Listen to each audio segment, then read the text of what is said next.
SUMIF function. We use the SUMIF function to sum the values in a range that meet criteria that we specify.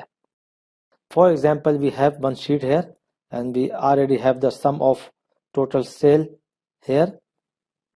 Now within this range, we want to know what is the John's total sales figure. So we are coming here, we will apply the formula SUMIF. First one, SUMIF S, we will see later.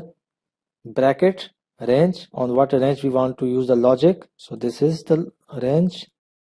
And what is the answer of this range? Then system will calculate the sum, John.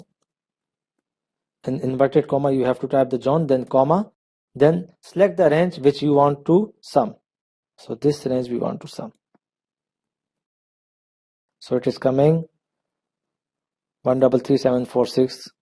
And if I will select these values, then it is matching 133746.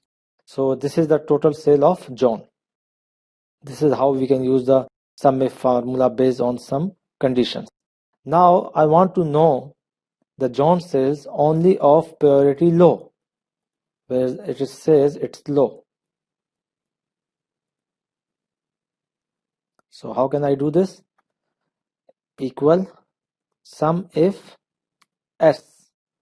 In SUMIF, we can only use the one condition or one range for criteria checking, but in SUMIF S, we can use the multiple criteria ranges. But here we have to give the sum range first instead of the criteria range like we did in the SUMIF formula. So first give the sum range, then you can use the n number of criteria. So first criteria is John. We will use this range, comma, type John, then another range, priority, comma, then in the inverted comma we have to say low. Then if you want to give one additional range, you can give for checking, but we are giving only two ranges, so bracket close.